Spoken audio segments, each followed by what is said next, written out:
아들 결혼식장에서 과거의 악질 동창들에게 너 같은 년이라는 폭언과 함께 맥주 세례를 당한 어머니. 그 순간 해병대 별들을 단 장군들이 달려와 사령관님, 이라 격려하며 모든 것을 뒤엎어버리는 통쾌한 반전 이야기입니다. 영상 시청 이전에 구독과 좋아요 부탁드리겠습니다. 저희에게 큰 힘이 됩니다. 서울 시내가 내려다 보이는 언덕 위에 자리한 아델라 가든의 야외 웨딩홀은 5월의 햇살 아래 눈부시게 빛나고 있었다. 화려한 샹들리에 대신 하얀 벚나무 가지들이 아치를 이루었고 향기로운 꽃내음이 봄바람을 타고 하객들의 콧등을 부드럽게 간지렸다. 오늘 이곳에서 윤도준은 그의 세상 전부인 연인 서연의 손을 잡고 있었다. 신랑 도준의 얼굴에는 벅찬 행복이, 신부 서연의 얼굴에는 수줍은 미소가 가득했다. 하객석 앞쪽 라일락 색상의 단아한 원피스를 입은 한 중년 여성이 온화한 미소를 지으며 아들 내외를 바라보고 있었다.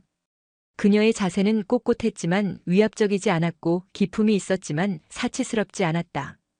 물결치듯 부드럽게 넘어가는 머리카락과 세월의 흔적마저 우아하게 자리 잡은 눈가의 옅은 주름은 그녀가 살아온 인생의 품격을 말해주는 듯했다.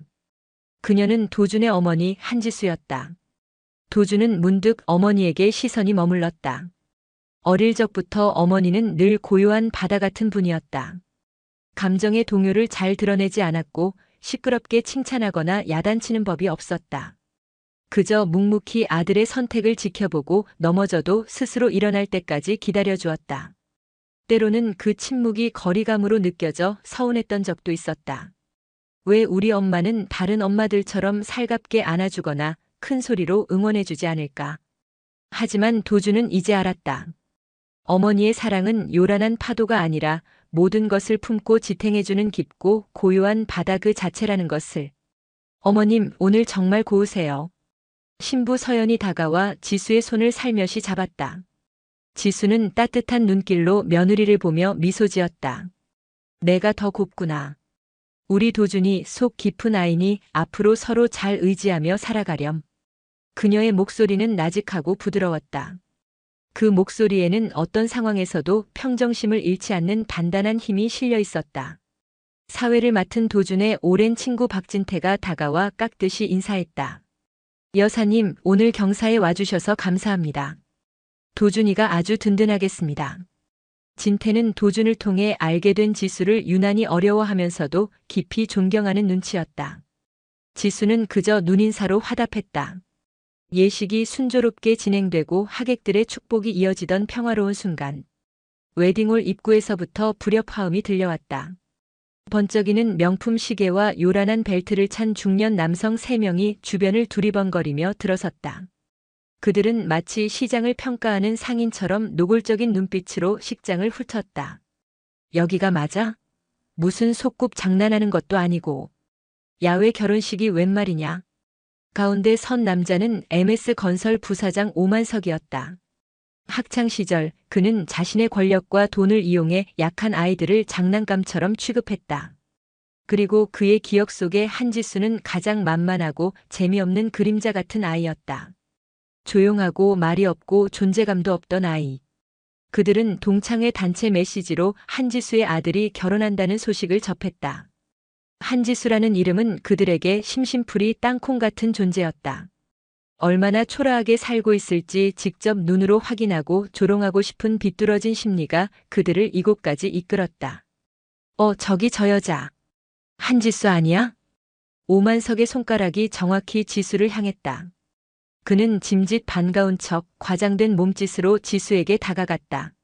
세상에 이게 누구야? 우리 그림자 아가씨 한지수 아니신가? 야, 너 용됐다. 결혼식이라는 것도 다 와보고. 오만석의 저급한 농담에 주변의 시선이 집중되었다. 지수는 천천히 고개를 들어 그를 보았다. 세월의 풍파가 그의 얼굴에 탐욕과 오만을 덕지덕지 새겨놓았지만 그 근본 없는 눈빛은 예전 그대로였다. 지수는 자리에서 일어나지 않았다. 대신 찻잔을 들고 있던 손을 조용히 내려놓으며 옅은 미소와 함께 입을 열었다. 오랜만이네요, 오만석 씨. 귀한 걸음 해주셨군요. 그녀의 반응은 너무나도 차분하고 우아했다. 당황하거나 불쾌해하는 기색이 전혀 없었다. 마치 안뜰에 불쑥 찾아온 무례한 길고양이를 대하는 주인의 여유와도 같았다. 오만석은 자신이 준비한 모욕의 대본이 첫 줄부터 꼬이는 느낌에 심기가 불편해졌다. 뭐? 귀한 걸음? 하, 그래. 내가 아주 귀한 몸이긴 하지. 그런데 너는 여전하구나. 그 답답할 정도로 조용한 거. 그는 지수의 위아래를 훑었다. 아들 장가 보내는 날인데 차려입은 게 고작 이거야? 우리 집사람 모임 나갈 때 입는 옷보다 못하네. 이 식장은 또 뭐고? 뷔페 음식은 먹을 만은 하냐? 모욕적인 말들이 쏟아졌지만 지수의 표정에는 변화가 없었다. 그녀는 그저 조용히 오만석을 바라볼 뿐이었다. 그 시선은 상대를 압도하려는 의도도 경멸의 표시도 아니었다. 그저 이해할 수 없는 존재를 바라보는 순수한 관찰자의 시선에 가까웠다. 그 평온함이야말로 오만석의 열등감을 가장 날카롭게 후벼 파는 칼날이었다. 폭풍이 몰아치기 전 바다는 가장 고요하고 깊은 얼굴을 하는 법이다. 홀 안의 모두는 그 거대한 폭풍의 전조를 아직 깨닫지 못하고 있었다. 오만석은 한지수의 평온한 얼굴 앞에서 이성을 잃어가고 있었다. 그는 그녀가 무릎 꿇고 빌거나 최소한 자존심 상한 표정이라도 지어 보이길 바랐다. 하지만 지수는 마치 깊은 산속의 호수처럼 그가 던지는 돌멩이의 작은 파문 하나 일으키지 않았다. 이것은 무시였다. 완벽하고 우아하며 그래서 더 참을 수 없는 무시. 야, 한지수. 너 지금 내가 웃음이냐? 내가 어떤 사람인지 잊었어? 오만석은 테이블 위에 놓인 맥주병을 거칠게 움켜쥐었다. 그의 눈이 광기로 번들거렸다. 너 같은 건 평생 벌어도 못 살 집에 살고 내 아들이 평생 구경도 못할 차를 끄는 나 오만석이라고. 알아들어? 아들 도준이 더는 참지 못하고 자리에서 일어났다. 하얗게 질린 얼굴에는 분노가 서려 있었다. 그만하시죠. 저희 어머니께 무례하게 굴지 마십시오. 오만석은 도준을 보고 비웃음을 터뜨렸다. 오, 아들 등장이신가? 효자났네. 야, 너희 엄마가 원래 이렇게 답답했냐? 학창 시절에도 우리가 아무리 놀려도 그림자처럼 가만히 있더라고. 재미없게. 당장 나가주십시오. 도준의 목소리가 떨려 나왔다. 아들의 상처받은 목소리를 듣는 순간 처음으로 지수의 눈빛이 미세하게 흔들렸다. 자신을 향한 모욕은 견딜 수 있었다. 그러나 자신의 존재가 아들에게 상처가 되는 것은 그녀가 감내할 수 있는 고통의 범주를 넘어선 일이었다. 오만석은 그 순간을 놓치지 않았다. 그는 지수의 가장 약한 고리가 바로 아들임을 직감했다. 그는 비열한 미소를 지으며 지수에게 한 걸음 다가섰다. 그래도 아들 결혼인데 축하는 해줘야지. 내가 특별히 축하주 한 잔 따라줄게, 지수야. 말이 끝나기가 무섭게 오만석은 맥주병을 기울여 그 내용물을 지수의 머리 위로 쏟아부었다. 너 같은 년한테는 이런 축하가 딱이야. 잘 살아라. 촤으. 차가운 맥주가 라일락색 원피스를 짙게 물들이며 그녀의 목선을 타고 흘러내렸다. 향긋했던 꽃내음 대신 역한 알코올 냄새가 진동했다. 웨딩홀의 모든 소음이 거짓말처럼 멎었다. 아름답던 봄날의 결혼식은 한순간에 추악한 난장판으로 변했다. 어머니. 도준의 절규가 침묵을 깼다. 그는 오만석에게 달려들려 했지만 곁에 있던 박진태가 필사적으로 그를 붙잡았다. 도준아. 안 돼. 오늘 내 결혼식이야. 참아. 저 새끼를 가만둘 수 없어요. 우리 엄마한테 저런 짓을. 도준의 눈에서 굵은 눈물방울이 툭 떨어져 내렸다. 그때였다. 모두가 한지수가 울음을 터뜨리거나 주저앉을 것이라 생각했던 바로 그 순간. 그녀는 천천히 자리에서 일어났다. 맥주에 젖어 엉망이 된 모습이었지만 그 어떤 순간보다도 곧고 단단하게 서 있었다. 그녀의 시선은 오만석이 아닌 울고 있는 아들 도준에게 향해 있었다. 지수는 손을 뻗어 자신의 얼굴을 닦는 대신 아들의 눈물을 먼저 닦아주었다. 울지 마라, 아들아. 엄마는 괜찮다. 목소리는 잠겨 있었지만 그 안에는 슬픔보다 더 깊은 무언가가 담겨 있었다. 그것은 아들을 지키지 못했다는 자책감과 아들의 눈물을 보게 한 세상에 대한 얼음 같은 분노였다. 오만석과 그 일행은 오히려 그 모습을 보고 폭소를 터뜨렸다. 크하, 저 꼴 좀 봐. 아들 앞에서 꼴 좋다. 역시 그림자는 그림자야. 그들이 승리감에 도취되어 돌아서려던 바로 그 순간이었다. 웨딩홀 입구에서부터 땅이 울리는 듯한 절도 있는 구둣발 소리가 들려왔다. 하객들이 의아하게 뒤를 돌아보는 그곳으로 한치의 오차도 없이 완벽한 해병대 정복을 차려입은 두 명의 장성이 들어서고 있었다. 한 명은 별 하나, 다른 한 명은 별 두 개. 그들의 뿜어내는 기세만으로도 장내의 공기가 얼어붙는 듯 했다. 두 장군은 성큼성큼 들어서다 맥주에 흠뻑 젖은 채 서 있는 한지수와 그 앞에서 낄낄거리고 있는 오만석 일행을 발견했다. 순간 두 장군의 얼굴에서 모든 핏기가 가셨다. 이내 그들의 표정은 경악을 넘어선 신성모독을 목격한 종교인과 같은 분노로 타올랐다. 별 두 개 해병대 부사령관인 이강훈 소장이 믿을 수 없다는 듯 떨리는 목소리로 외쳤다. 사령관님. 그 외침은 신호탄이었다. 두 장군은 즉시 자세를 낮추고 맹수가 먹이를 낚아채듯 전방을 향해 달려나갔다. 그들의 목표는 단 하나 한지수였다. 사령관님께 무슨 결례냐? 그들의 외침은 스피커를 찢을 듯한 굉음이 되어 홀 전체를 뒤흔들었다. 사령관이라는 단어는 오만석의 귓가에 낯선 외국어처럼 맴돌았다. 장난감 가게 사장? 무슨 동호회 회장? 그는 코웃음을 치려 했다. 그러나 그의 앞에 도착한 두 장군의 모습은 장난이 아니었다.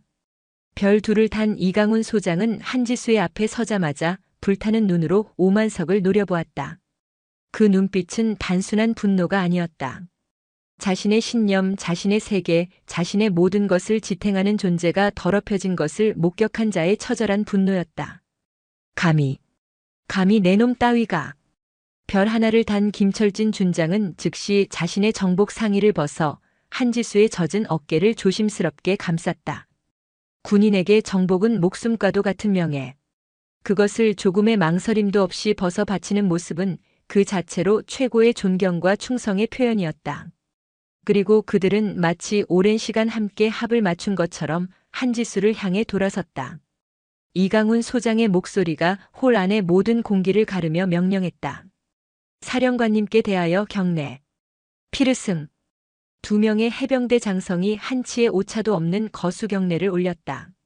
그들의 등 뒤로 보이는 무적해병이라는 글자가 새겨진 붉은 명찰이 그들의 충성심을 증명하는 듯 선명하게 빛났다.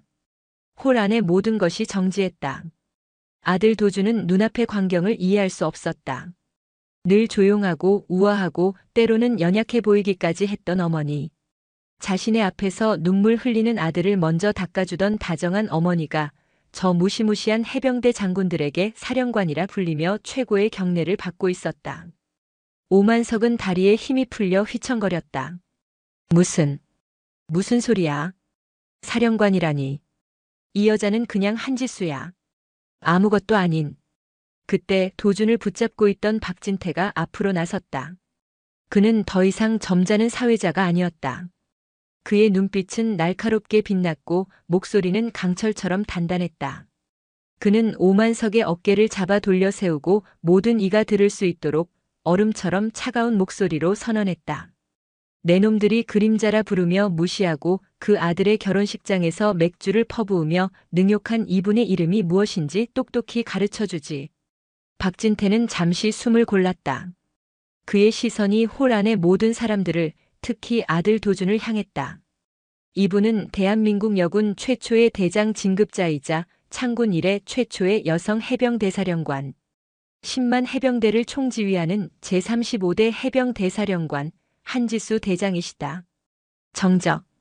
바늘 떨어지는 소리조차 들리지 않는 완전한 침묵이 홀을 지배했다. 해병대사령관. 사성장군. 국군 의전서열 8위. 대통령의 군사참모. 살아있는 전설. 그 이름이 가진 무게는 오만석의 부사장 명함 따위는 한낱 종이 조각으로 만들어버리는 절대적인 무게였다. 오만석의 동공가 풀렸다. 그의 뇌는 정보 처리를 거부했다. 김필두와 최용팔은 이미 얼굴이 백지장처럼 하얗게 질려 사시나무처럼 떨고 있었다. 그들은 자신들이 방금 무슨 짓을 했는지 깨달았다. 현역 사성 장군, 그것도 가장 강하고 무섭다는 해병대의 수장에게 너 같은 년이라며 맥주를 부었다. 이것은 국가 원수에게 오물을 던진 것과 다를 바 없는 용서받을 수 없는 대역죄였다. 그제야 도준의 머릿속에서 모든 퍼즐 조각이 맞춰졌다. 어머니의 흐트러짐 없는 자세, 어떤 상황에서도 평정을 잃지 않던 고요함, 넘어져도 스스로 일어나길 기다려주던 침묵의 교육, 늘 자신보다 나라를 먼저 이야기하던 모습들. 그것은 무관심이나 냉정이 아니었다. 수많은 위기와 역경을 맨몸으로 돌파하며 가장 높은 자리에 올라선 자의 품격이자 아들을 강하게 키우기 위한 고독한 가르침이었다. 한지수가 자신을 감싼 김준장의 정복을 다시 그의 팔에 걸쳐주며 나직이 말했다. 됐다. 소란 피우지 마라. 두 사람 다 오늘은 내 아들의 결혼을 축하해주러 온 하객일 뿐이다. 사령관님, 이것 또한 명령이다. 그녀의 목소리는 부드러웠지만 그 안의 권위는 절대적이었다. 두 장군은 마지못해 경례를 풀었다. 지수는 천천히 넋이 나간 오만석에게 다가갔다. 오만석 씨. 그녀의 목소리는 더 이상 그림자의 것이 아니었다. 나는 당신이 뿌린 맥주보다 내 아들이 흘린 눈물이 100배, 1000배는 더 아픕니다. 그녀는 오만석을 지나쳐 멍하니 서 있는 아들에게로 향했다. 그녀는 젖은 손으로 아들의 뺨을 감쌌다. 미안하다 아들아. 엄마가 너무 오랫동안 침묵해서. 도준은 아무 말도 할 수 없었다.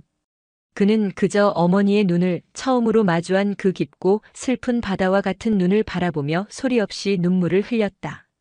어머니의 침묵은 비밀이 아니라 아들을 위한 가장 무거운 갑옷이었음을 그는 이제야 깨달았다. 야외 결혼식장에 불어오던 봄바람이 멎었다.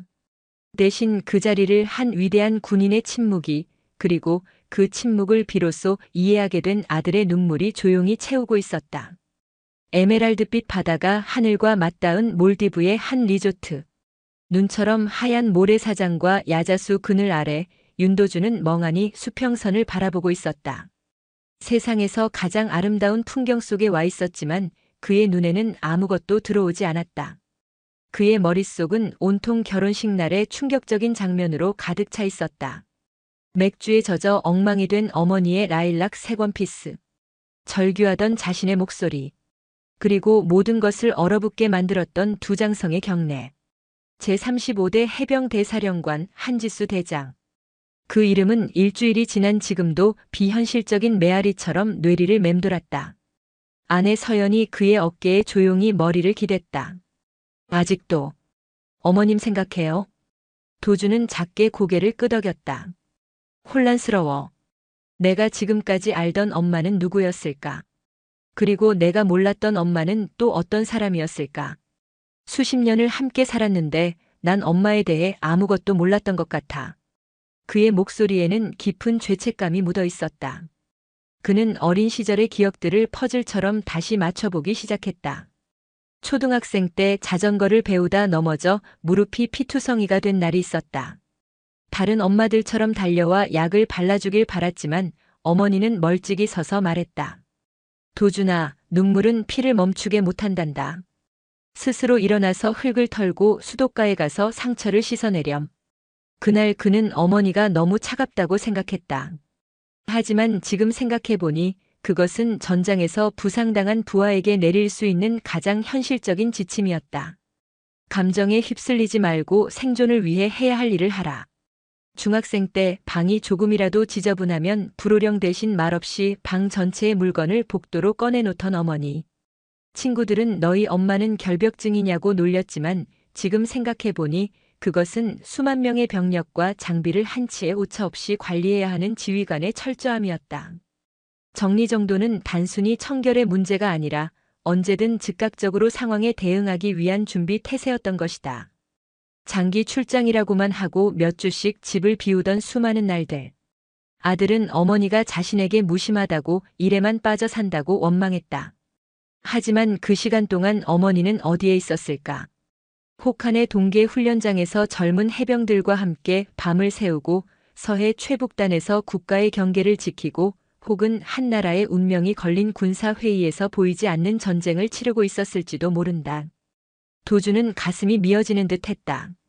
어머니의 모든 침묵과 거리감이 실은 아들을 지키고 강하게 키우기 위한 고독한 선택이었음을 깨달았기 때문이다. 그녀는 아들이 사성 장군의 아들이라는 무거운 왕관의 무게에 짓눌리지 않기를 바랐다. 자신의 배경이 아니라 윤도준이라는 이름 하나만으로 세상에 바로 서기를 원했던 것이다. 서연이 남편의 손을 따뜻하게 잡아주었다. 도준 씨, 어머님은 당신에게서 삶을 숨긴 게 아닐 거예요. 아마 어머니로서의 삶을 지키고 싶으셨을 거예요. 서연의 말은 안개 같던 도준의 마음에 한 줄기 빛처럼 파고들었다. 군인 한지수와 엄마 한지수. 그 두 개의 삶을 분리하기 위해 평생을 애쓰셨을지도 몰라요. 당신 앞에서는 별을 단 장군이 아니라 그저 당신의 어머니로만 있고 싶으셨던 거죠. 결혼식 날 그 사건은 어머님이 가장 지키고 싶었던 그 경계가 무너진 어쩌면 가장 고통스러운 순간이었을 거예요. 그랬다. 어머니는 자신을 속인 것이 아니었다. 오히려 아들을 위해 세상에서 가장 무거운 갑옷을 입고 있으면서도 아들 앞에서는 평범한 어머니의 옷으로 갈아입기 위해 평생을 노력했던 것이다. 맥주를 뒤집어 썼을 때보다 아들의 눈물을 보았을 때 더 고통스러워하던 어머니의 얼굴이 떠올랐다. 도주는 자리에서 일어났다. 그는 더 이상 혼란스럽지 않았다. 대신 어머니라는 사람을 처음부터 다시 알아가고 싶은 존경과 그리움이 뒤섞인 깊은 열망이 차올랐다. 돌아가면 엄마랑 단둘이 바다에 가고 싶어. 그는 수평선을 바라보며 나직하게 말했다. 그리고 묻고 싶어. 엄마의 바다는 얼마나 깊고 또 얼마나 외로웠냐고. 신혼여행지의 아름다운 풍경은 이제야 비로소 그의 눈에 들어오기 시작했다. 1970년대 회색빛 바다와 낡은 목선들이 가득한 부산의 한 가난한 항구 마을. 그곳에 어린 한지수가 살고 있었다. 아버지는 지수가 5살 때 원양어선을 타러 나갔다가 돌아오지 못했고 병약한 어머니는 부둣가 식당에서 허드렛 일을 하며 겨우 생계를 이었다. 지수는 말이 없었다. 하지만 그녀의 침묵은 어두운 그늘이 아니라 맑게 정제된 수정 같은 것이었다. 그녀는 가난 속에서도 늘 옷을 단정히 했고 낡은 책을 보물처럼 아꼈다. 다른 아이들이 고무줄놀이를 할 때 그녀는 방파제에 앉아 수평선을 바라보며 책을 읽었다. 아이들은 그런 지수를 유리인형이라고 놀렸다. 건드리면 깨질 것처럼 조용하고 자기들 멋대로 떠드는 세계에 어울리지 못한다는 뜻이었다. 주동자는 언제나 오만석이었다. 부유한 수산물 도매상의 아들이었던 그는 자신의 힘을 과시할 약한 상대를 늘 찾아다녔고 아무런 저항도 하지 않는 지수는 최고의 먹잇감이었다. 오만석은 지수의 책을 빼서 바다에 던지고 그녀의 낡은 신발을 진흙탕에 처박았다. 하지만 지수는 울지 않았다. 그저 더러워진 신발을 말없이 주워 닦고 젖은 책을 햇볕에 말릴 뿐이었다. 그녀의 그런 반응은 오만석을 더욱 미치게 만들었다. 결정적인 사건은 지수가 중학교에 입학했을 때 터졌다. 어머니가 밤새 기침을 하며 삭바느질로 만들어준 하얀 레이스가 달린 교복 블라우스. 지수에게는 세상에서 가장 소중한 보물이었다. 그날 오만석은 무리와 함께 하교하던 지수를 막아섰다. 야, 유리 인형. 그 옷 예쁘네. 너한테는 안 어울리는데. 그는 친구들과 히히덕거리며 흙탕물을 한 바가지 퍼서 지수의 새하얀 블라우스에 그대로 끼얹었다. 어머니의 밤샘과 기침소리가 담긴 옷이 한순간에 더러운 오물로 뒤덮였다. 순간 지수의 세상이 멈췄다. 아이들의 조롱소리도 갈매기 소리도 들리지 않았다. 그녀는 고개를 숙여 자신의 옷을 내려다보았다. 눈물이 핑 돌았지만 흘러내리지는 않았다. 대신 눈물보다 더 뜨겁고 단단한 무언가가 심장에서부터 차올랐다. 분노와 슬픔을 넘어선 차가운 결심이었다. 부서지지 않겠다. 더럽혀지지 않겠다. 그 누구도 나를, 내 소중한 것을 함부로 대하게 두지 않겠다. 그녀는 고개를 들었다. 오만석은 처음으로 지수의 눈을 정면으로 보았다. 그 눈은 더 이상 순한 유리구슬이 아니었다. 모든 감정이 사라진 서늘하고 깊은 심연이었다. 오만석은 자신도 모르게 뒷걸음질 쳤다. 그날 이후 지수는 변했다. 그녀는 새벽마다 항구에서 부두 노동자들을 따라 달리기를 시작했다. 학교에서는 가장 어려운 수학 문제에 매달렸고 밤에는 등대 불빛 아래서 책을 읽었다. 그녀는 더 강해져야 했다. 몸뿐만 아니라 정신도 영혼도. 어느 날 그녀는 포항에 주둔 중인 해병대의 훈련 시범을 보게 되었다. 갯벌 위를 구르고 폭우 속에서 총을 든 채 전진하는 군인들. 사람들은 그 모습을 보며 혀를 내둘렀지만 지수는 그 속에서 자신이 찾던 것을 발견했다. 그것은 단순한 힘이나 폭력이 아니었다. 극한의 고통을 침묵으로 감내하는 인내. 개인의 감정을 버리고 오직 임무에만 집중하는 극기. 그리고 나보다 약한 존재와 국가를 지키기 위해 기꺼이 자신을 던지는 헌신. 지수는 그 순간 깨달았다. 자신이 가야 할 길을. 가장 낮은 잿더미 속에서 그녀는 가장 단단한 강철꽃을 피우기로 결심했다. 누구도 꺾을 수 없고 어떤 진흙탕 속에서도 자신의 빛을 잃지 않는 꽃. 대한민국 해병대, 그곳이 그녀가 뿌리내릴 땅이었다. 1980년대 남성들의 세계였던 해군 사관학교에 입교한 한지수는 살아있는 이단아였다. 동기들은 그녀를 여생도가 아닌 여자로 대했다. 그들의 눈빛에는 호기심, 경멸, 그리고 과연 얼마나 버틸까 하는 의심이 뒤섞여 있었다. 교관들은 의도적으로 그녀에게 더 가혹한 훈련을 부과했다. 모두가 탈진에 쓰러지는 완전무장 구보에서 한지수는 입술을 깨물며 마지막까지 대열을 이탈하지 않았다. 숨이 턱까지 차올라 폐가 터질 것 같았지만 그녀는 어린 시절 어머니의 더러워진 블라우스를 떠올렸다. 그날의 결심에 비하면 육체의 고통은 견딜만했다. 그녀는 힘으로 버티는 게 아니었다. 정신으로 인내하고 있었다.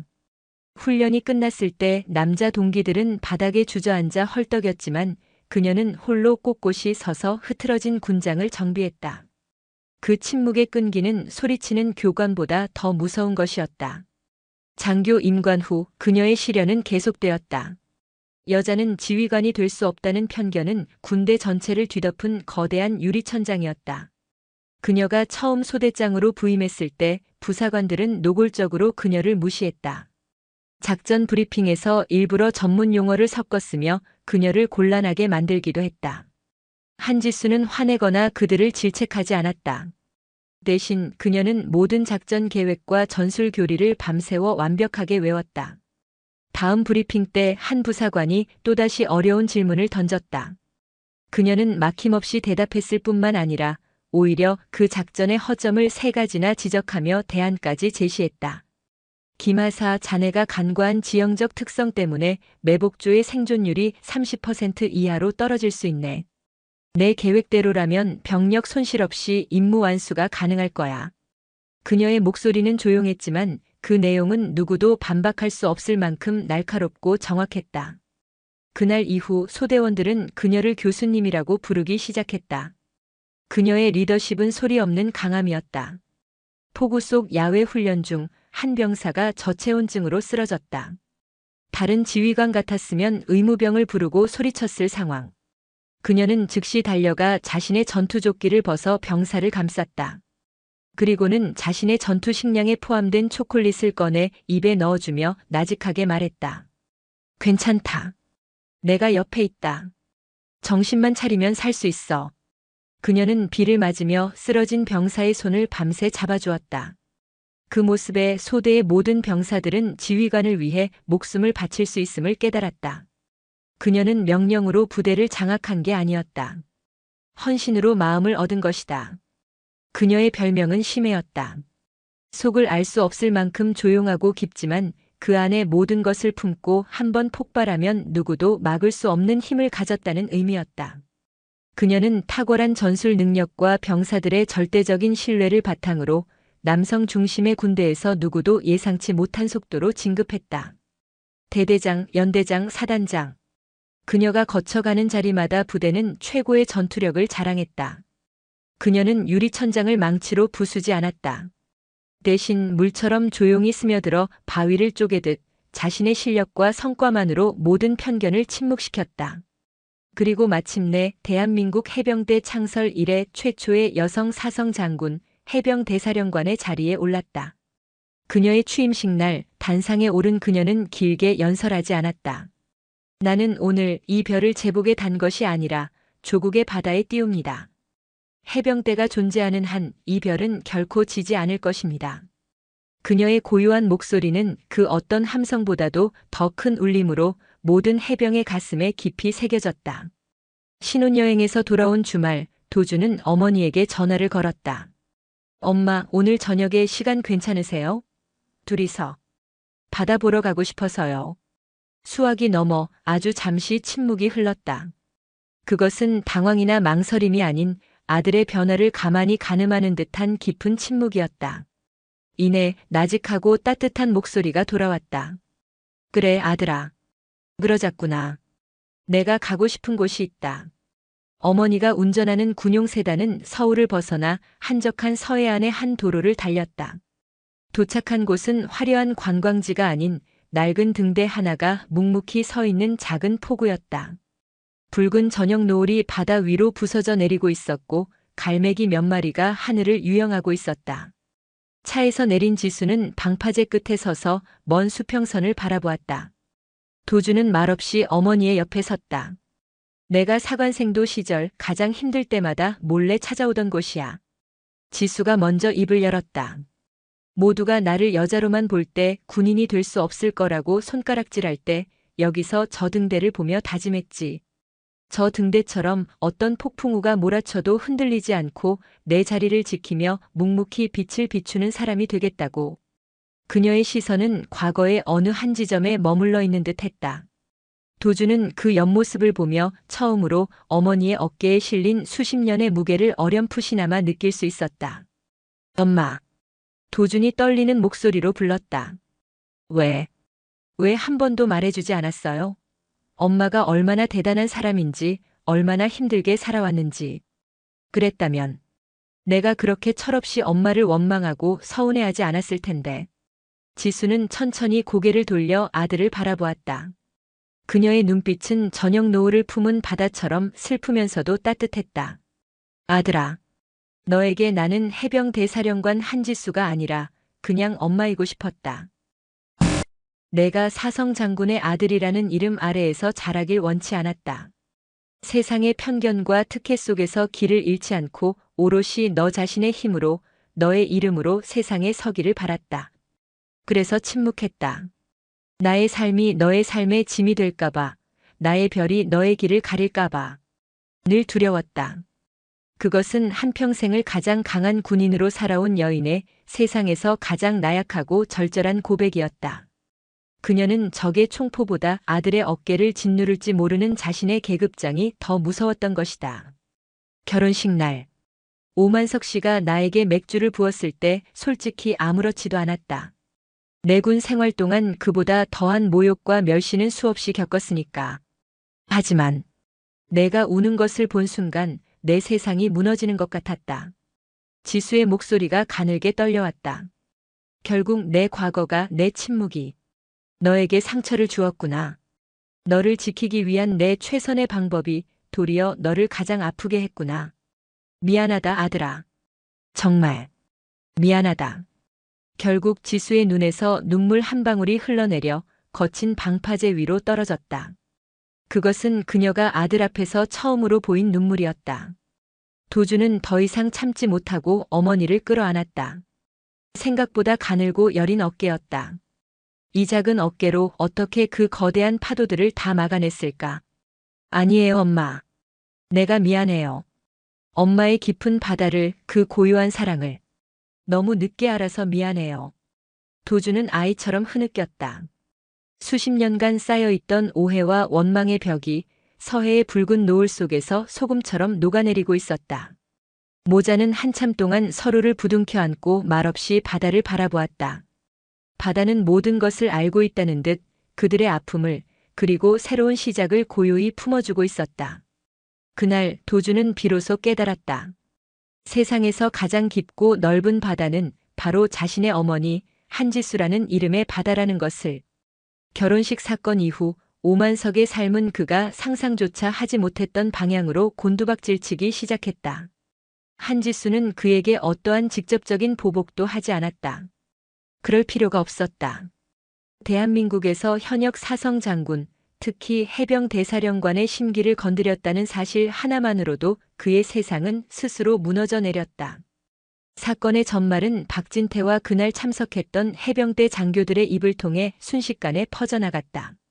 군 관련 커뮤니티는 물론이고 정재계 인사들의 은밀한 정보망까지 MS건설 오만석 부사장이 한지수 사령관에게 저지른 만행은 핫이슈가 되었다. 가장 먼저 반응이 온 것은 금융권이었다. MS건설의 주거래 은행들은 약속이나 한 듯 대출 연장을 거부하고 기존 대출금의 조기 상환을 요구했다. 이유는 오너 리스크 관리였다. 국가 안보의 핵심 인사를 능멸한 기업인에게 국가 경제에 혈맥인 돈을 맡길 수는 없다는 무언의 압박이었다. 정부와 지방자치단체에서 발주하던 관급 공사 계약들이 줄줄이 취소되었다. MS건설은 그동안 정관계 로비를 통해 쏠쏠한 재미를 봐왔지만 이제 그 어떤 공무원도 한지수 사령관의 이름이 얽힌 기업과 엮이고 싶어 하지 않았다. 오만석의 아버지가 평생을 쌓아온 인맥도 소용없었다. 그들은 오만석의 전화를 받지 않거나 오 부사장 잠시 외국에 나가 있는 게 어떻겠나라며 선을 그었다. 협력업체들은 자재 공급을 중단했고 회사의 유능한 인재들은 앞다투어 사표를 냈다. 불과 몇 주 전까지 세상을 다 가진 듯 행세하던 오만석은 이제 사방이 막힌 고립무원의 성에 갇힌 신세가 되었다. 회사는 부도 위기에 몰렸고 그는 아버지에 의해 모든 직위에서 해제당한 채 집안에 집거하게 되었다. 그는 이해할 수 없었다. 그저 학창시절에 괴롭히던 계집애 하나에게 옛날처럼 행패를 부렸을 뿐인데 왜 자신의 모든 것이 무너져야 하는가? 그는 분노했고 억울해했고 마침내 두려움에 떨었다. 그는 한지수가 가진 권력의 실체를 전혀 몰랐던 것이다. 어느 날 밤 술에 취한 오만석은 마지막 지푸라기라도 잡는 심정으로 박진태에게 전화를 걸었다. 박진태, 너 한지수랑 친하다며. 제발 한 번만 만나게 해줘. 무릎 꿇고 빌게. 내가 다 잘못했다고 다시는 안 그러겠다고. 수화기 넘어 박진태의 목소리는 얼음장처럼 차가웠다. 오만석, 넌 아직도 내가 뭘 잘못했는지 모르는구나. 내가 뭘 더 잘못했는데? 넌 한지수라는 한 개인에게 잘못한 게 아니야. 넌 내가 가진 아주 작은 힘으로 너보다 약하다고 생각하는 사람을 짓밟는 것을 평생의 낙으로 삼아왔지. 지수 누님은 내가 평생 동안 짓밟아온 그 모든 약한 사람들의 상징이었던 거다. 그리고 마침내 내 오만의 대가를 치르게 된 것뿐이야. 박진태는 말을 이었다. 사령관님은 너한테 아무 짓도 안 하셨어. 내가 무너진 건 내가 평생 쌓아온 그 오만함의 무게 때문이야. 내가 무시했던 세상이 너를 버린 거라고. 그러니 다시는 그분을 찾지 마라. 내 더러운 입으로 그분의 이름을 더럽힐 자격 너에겐 없다. 전화는 끊겼다. 오만석은 거실 바닥에 주저앉아 텅 빈 눈으로 허공을 바라보았다. 그는 이제야 희미하게 깨달았다. 한지수가 자신에게 가한 가장 큰 복수는 자신을 완전히 무시하는 것임을. 그녀의 세계에서 오만석이라는 존재는 복수할 가치조차 없는 그저 길가의 돌멩이만도 못한 존재였던 것이다.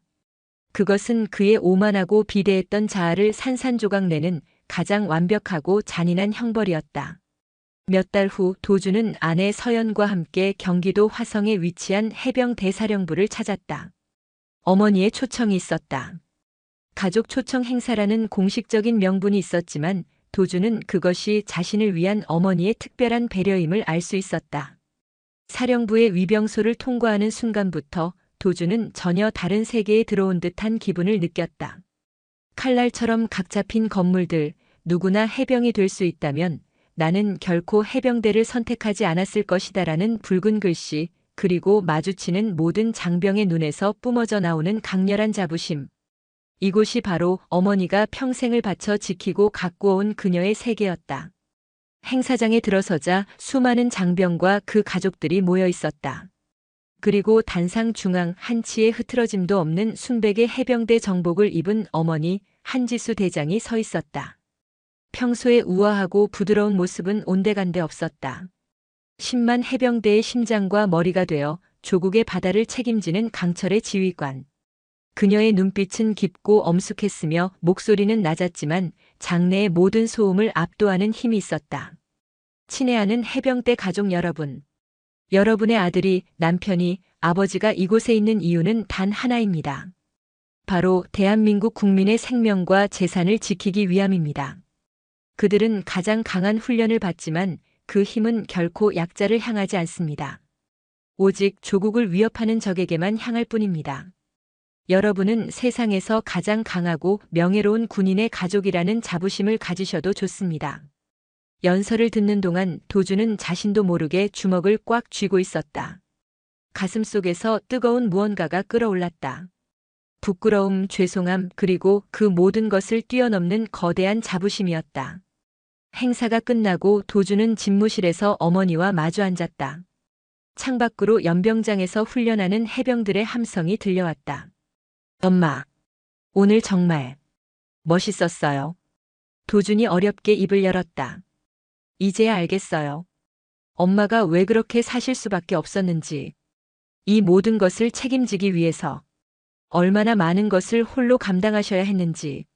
지수는 아들을 보며 옅게 미소 지었다. 내가 이해해주니 그걸로 충분하다.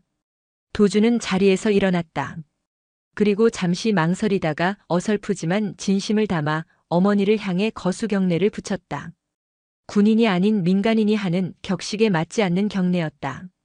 하지만 그 안에는 한 명의 아들이 어머니에게 바칠 수 있는 가장 큰 존경과 사랑이 담겨 있었다. 어머니께 대하여 경례, 필승. 그 순간 한지수의 눈이 크게 흔들렸다. 그녀는 평생 수만 명의 부하들에게 경례를 받아왔지만 지금 아들이 바치는 이 경례만큼 그녀의 심장을 뜨겁게 울린 것은 없었다.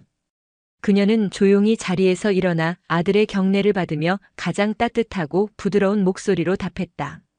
고맙다 아들아. 그것은 사령관과 아들 사이에 오간 세상에서 가장 짧고도 가장 완벽한 대화였다. 도주는 그날 어머니의 세계를 비로소 온전히 받아들였다. 그리고 어머니의 아들임이 사무치게 자랑스러웠다.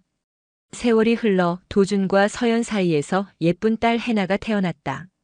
한지수는 여전히 해병 대사령관의 자리를 지키고 있었지만 이제 그녀에게는 할머니라는 새로운 이름이 생겼다. 주말이면 그녀는 계급장과 정복을 모두 벗어두고 평범한 할머니가 되어 손녀를 돌보았다. 그녀는 해나에게 동화책을 읽어주었고 서툰 솜씨로 이유식을 만들어 먹였다. 하지만 그녀의 교육 방식은 여전히 조금 특별했다. 해나가 걸음마를 배우다 넘어져도 그녀는 달려가 일으켜주지 않았다. 대신 손녀의 눈을 맞추며 나직하게 말했다. 해나야 괜찮아. 바닥을 짚고 스스로 일어날 수 있어. 할머니가 지켜보고 있을게. 그 모습을 본 도준과 서연은 서로를 보며 미소 지었다. 과거 도준이 원망했던 바로 그 모습이었지만 이제는 그 안에 담긴 깊은 뜻을 누구보다 잘 알고 있었다. 그것은 무관심이 아니라 아이의 내면에 가장 단단한 뿌리를 심어주려는 깊은 신뢰와 사랑의 표현이었다. 한지수의 저녁식이 열리던 날, 수많은 장성과 장병들이 도열한 가운데 그녀는 지난 40여 년의 군 생활을 마감하고 있었다. 군악대의 연주가 울려 퍼지고 후임 사령관에게 지휘권을 이양하는 그녀의 모습은 여전히 위풍당당했다. 모든 행사가 끝나고 그녀는 군복을 벗고 평범한 옷으로 갈아입은 채 가족에게로 돌아왔다. 도준과 서연 그리고 그들의 품에 안긴 해나가 그녀를 맞았다. 할머니. 해나가 달려와 그녀의 품에 안겼다. 지수는 손녀를 번쩍 안아들었다. 그녀의 얼굴에는 더 이상 지휘관의 엄숙함은 없었다. 오직 손녀를 향한 무한한 사랑과 따스함만이 가득했다. 도주는 그 모습을 바라보며 문득 어머니가 평생을 통해 자신에게 가르쳐주고자 했던 것이 무엇인지 완벽하게 깨달았다. 그것은 강해지는 법이 아니었다. 그것은 사랑하는 법이었다. 자신을 사랑하고 가족을 사랑하고 나아가 자신이 속한 공동체와 나라를 사랑하는 법. 때로는 침묵으로, 때로는 엄격함으로, 때로는 가장 깊은 헌신으로. 그녀는 평생에 걸쳐 그 사랑을 증명해왔던 것이다. 세 사람은 해나의 손을 잡고 연병장을 걸어 나왔다. 저녁 하늘에는 유난히 밝은 별 하나가 떠올라 그들의 앞길을 비추고 있었다. 그것은 한때 한 여인의 어깨 위에서 빛나던 별이었고, 이제는 그녀의 가족과 그녀가 사랑한 모든 이들의 가슴 속에서 영원히 빛날 사랑이라는 이름의 별이었다. 침묵 속에서 가장 뜨겁게 타오르던 별은 마침내 가장 따뜻한 빛으로 세상에 스며들고 있었다. 오늘도 시청해주셔서 감사합니다. 영상이 즐거우셨다면 구독과 좋아요 부탁드리겠습니다.